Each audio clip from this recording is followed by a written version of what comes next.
Hello and welcome to the Electrical Innovations Guide to the Pyronix Enforcer. In this video I'm going to show you how to add a device onto a system. That's either by returning a device that was previously deleted or by adding a whole new device. In some instances, like our last video showed, you might need to remove a device from the system, so we're going to be able to use this process to put that device back on after you've made a repair or added a battery or whatever it was you needed to do. Or if you've bought additional devices and you want to add them to your system, you can use this as well. So the first thing we're going to need to do is enter the engineers menu, which is 4 ones unless you've changed it. Once you're in here, we can press no to the first question and go into wireless device control. We've got our wireless device here. We're just going to press yes. Control inputs, yes. Learn devices, yes. As you can see, we've already got a door contact learnt on the system. As you can see, we've got a PIR available. This is one we deleted off the system earlier, and now we can add it back in. So we're going to go ahead and press yes, and it's saying learning. So all you need to do is press this learn button here. Now on every device, it's in a slightly different position, but on the PIRs, you just press it here until you see flashing LED colours, and then the panel chimes and says input learnt. Now once your input's learnt, you can just press yes and you're back into your normal menus. You can press no again until you see the capitals. That's your main menu. Now if you had added that as a new device, one that hadn't previously been learnt, you would now have to program that channel in. So if we were to do that into channel 3, you would then need to go to change inputs, press yes, and choose your channel that you've just learnt. It won't say here whether you've got an active device on that channel or not. So you need to go between the two menus and figure out where you are with things, or take notes as you're going. So we've already learnt input 2 earlier on, so we've just added that learnt device back onto the input. We'll go and activate it here because we'd set it as unused, and we're going to have it as 09, which is an area FX. It's like the hallway device that might be at the bottom of a landing, but you can choose it to be a final exit, an intruder, or you can use the arrows to cycle through all these. What all these different types of input do is all listed in the programming handbook. For the most part, in a domestic property, you're going to want your final exit on your front door, an entry route if you've got a hallway or something to walk through between the panel and the door. These ER zones, ER and FX zones, are switching zones. So during full set, they might do one thing. During partial set, they might do another. So zone 9, for example, if your hallway is on full set, it's going to be an intruder zone. But if it's on partial set, it's just going to be a normal, like a hallway entry-exit zone. So you can come down your stairs in the morning and walk into the zone with no problem. So once that's all set up, you're good to go, and that's your device put in and taken out. So the only other thing you need to think about is when you do learn these inputs, and we'll go back to input 2, you choose your type, and then you've got to choose which areas they go into. So this one's just in A. Like I say, we were treating it like a hallway device, but it could be in B as well, or it could be in C or D, however you want to do them. Input areas, any, means that this will be set when any are set. You've got different ones as well here, saying different options. All of this is in the handbook.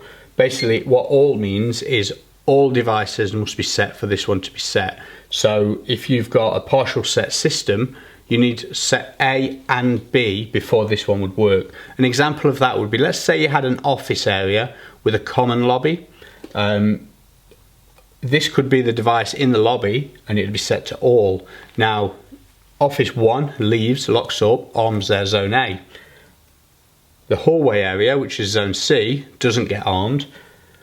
Office 2 leaves, locks up, sets zone B. Now because A and B are all armed, zone C will be armed as well now. So that's a simple one with that. Generally, you want to keep that on any. Attributes, it's a lot of different things each device can do. So you can have a chime follow, which if you watched the previous video and it kept chiming while I was doing a walk test, it's because I'd got this one to chime follow. Normally you'd want no chime or a single chime. I tend to set the hallway or the front door or something like that onto a single chime, because you can easily use the chime on and off button on the keypad just by pressing C when you're in normal day mode. So we'll leave that to no at the moment, and then we'll go to the next one, emittable. So this is the option I was looking for to show you. Now, an emittable device means that you can then go into your manager menu and emit that device from the system. Now, what that's good for is particularly when you use the app, because in the app you'll get a toggle switch by your devices. So you'll log into the app, you'll see each device, you'll get a toggle switch, and you can easily set and unset each zone at the same time as you can easily emit or emit and add in, I guess, each zone too. Now that's really handy. Let's say you're having let's say you've got a dog and you know you've got a dog walker coming, but you don't want them to have a fob or a key fob or code. What you can actually do is emit your back door and emit your kitchen, leave the dogs in the kitchen and give your dog walker a key to the back door. You could tell them then that they can enter the house, no problem, but if they enter any other room, they're going to cause an alarm. If they stay in the kitchen, they know that that's all good to go. You can then, the morning that you've got your dog walkers coming, you can emit those zones. The next day when the dog walker's not coming, you could set all your zones as normal. So that's why emittable is quite useful.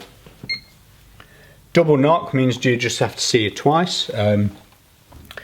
There's not really much use for this in a domestic system. It's quite useful in some areas if you don't want to be notified on the first instance. It needs to be picked up twice. Normally open means basically it's like on a door. So a door is normally closed, so the contacts are together. You can change that so it's normally open, and if you shut the door, that's when the alarm would go off. Again, it's an edge case as to when you'd need that. And again, monitor activity.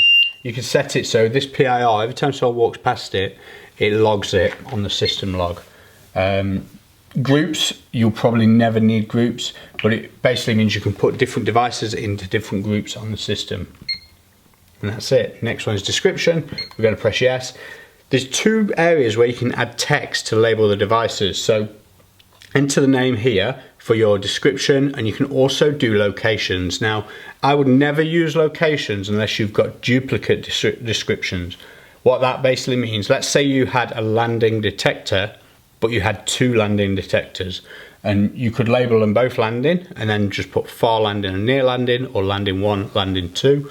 Or on a bigger system, you might have loading bay door and then loading bay door 1, 2, 3, 4. Now, generally, me personally, I would always put loading bay door 1 into the location, and then loading bay door 2 into another, descriptions. I would use just the description, loading bay door 1 on the description, loading bay door 2 for the next zone on the next description, and I'd still not use locations, but sometimes it makes more sense to you to use the locations when you need to. So it's up to you on that. I would generally stick to descriptions, not use locations if you don't need to.